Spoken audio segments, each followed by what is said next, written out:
Hello everyone, welcome to Trick Guru Educator. आज हम general science सामान्य ज्ञान के बारे कुछ जानेंगे। और आज का जो विषय है, टॉपिक है, वो है रेलवे से रिलेटेड।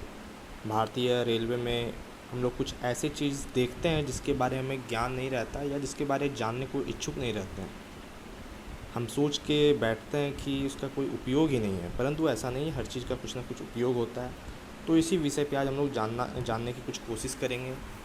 ज़्यादा नहीं, मेरे पास समय अभी बहुत ही कम है, तो कुछ छोटी छोटी बातों को देखते हैं, फिर अगले टॉपिक पे अगली वीडियो में उसके बारे डिस्कशन करेंगे। सबसे पहले आप इस फुटेज को देखिए, इस फ़ोटो को देखिए। आप ट्रेन में कभी भी जब ब्रिज क्रॉस करते होंगे तो आप देखते होंगे कि जब ट्रेन आती है, प्लेटफॉर्म पे खड़ी रहती है, तो ये ऊपर में हमें ये देखने को मिलता है। मुझे उम्मीद है कि आप इसको जानते होंगे कि ये क्या है। ये देख रहे हैं आप, ये आखिर है क्या? समझने की कोशिश कीजिए। इसको मैं जूम कर रहा हूँ, समझने की कोशिश कीजिए कि ये है क्या। आप पाएंगे कि ये कुछ स्ट्रक्चर बना हुआ जिससे हवा निकल सके। एक्चुअली ये रूफ वेंटिलेटर है। मैं इसके बारे में बता चुका हूँ। ये एक्चुअली में है रूफ वेंटिलेटर। जी हाँ, रूफ वेंटिलेटर इसको कहा जाता है। और अब इसका क्या है, वजह क्या है, चलिए इसको भी जानते हैं कि इसको रेलवे इसका यूज़ क्यों करती है, ट्रेनों में आखिर ये क्यों पाया जाता है। तो जैसा कि हम जानते हैं, ट्रेन के अंदर जब बहुत ही पैसेंजर बैठते हैं, कंजस्टेड हो जाते हैं, तो वातावरण वहाँ का जो है, सराउंडिंग्स हॉट हो जाता है। गर्म होने की वजह से हवा ऊपर जाता है। तो हवा को निकलने के लिए भी एक जगह चाहिए, और वो जगह हम रूफ वेंटिलेटर से देते हैं। तो रूफ वेंटिलेटर का काम क्या है? गर्म हवा जो बन रही है ट्रेन में, उसको बाहर करना। तो ये छत से होकर बाहर निकल जाती है, तो इसे कहा जाता है रूफ वेंटिलेटर नाम। मुझे उम्मीद है ये आप जान गए होंगे, इसके बारे में आपको नॉलेज आ गया होगा।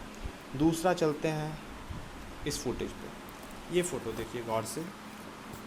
इस फ़ोटो पे देखकर आप समझ पाएंगे कुछ बहुत ही इम्पोर्टेंट चीज़ कि ये है क्या। इस तरह का बॉक्स आप लगातार देखते होंगे ट्रेन पे। जब भी आप सफ़र करते होंगे तो ट्रैक के बगल में ऐसा बॉक्स लगा रहता है।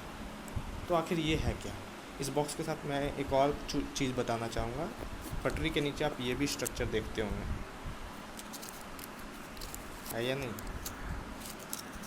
पटरी पे आप ऐसा कुछ स्ट्रक्चर भी देख पाते होंगे।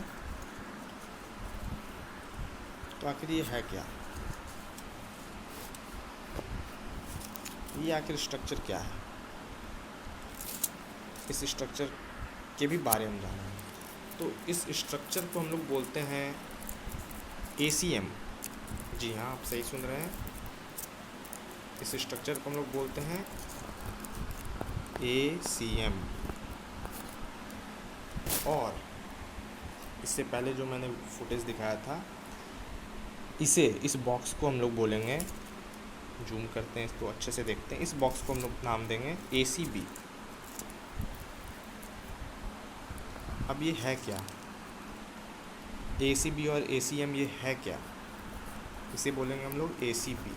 एक्चुअली होता क्या है कि जब ट्रेन गुजरती है पटरी से, मान लीजिए हम लोग कंसीडर करते हैं एग्जाम्पल के तौर पे कि उसमें 12 बॉगी थी, और एक बॉगी में अगर 4 चक्के हैं तो 12 बॉगी में कितने चक्के हुए?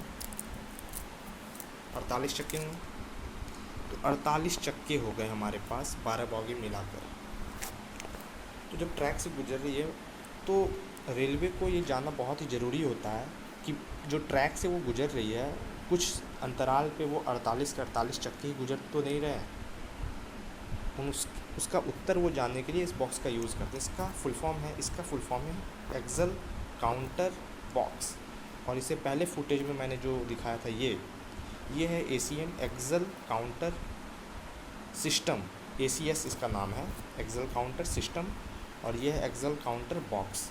इसका काम है कि जब गाड़ी गुजरती है तो ये काउंट करता है यहाँ पे कि कितने चक्के पटरी से गुजर रहे हैं। अब मान लीजिए पिछले स्टेशन पे ये काउंट किया कि 42 चक्के गुजर रहे हैं। अब इस बार अगले 2 किलोमीटर के बाद जब ये बॉक्स लगा हुआ ACB, ये काउंट किया कि 40 चक्के हैं। इसका मतलब 2 चक्का कहाँ गया, कहीं दुर्घटना तो नहीं हो गया। तो ये नियरेस्ट रेलवे स्टेशन को तुरंत इन्फॉर्म कर देता है कि इस ट्रेन में 2 चक्के लापता हैं, नहीं मिल रहे, मिसिंग है, तो वहाँ के आरपीएफ जो होते हैं, ऑफिसर होते हैं, वो तुरंत स्पॉट पे पहुंचकर देखभाल करते हैं। तो आज का ये जनरल स्टडी था, जनरल साइंस था। मुझे उम्मीद है कि आपको ये इंटरेस्टिंग लगा होगा। तो बने रहिए हमारे साथ आगे और भी वीडियोज़ के लिए। Thanks a lot.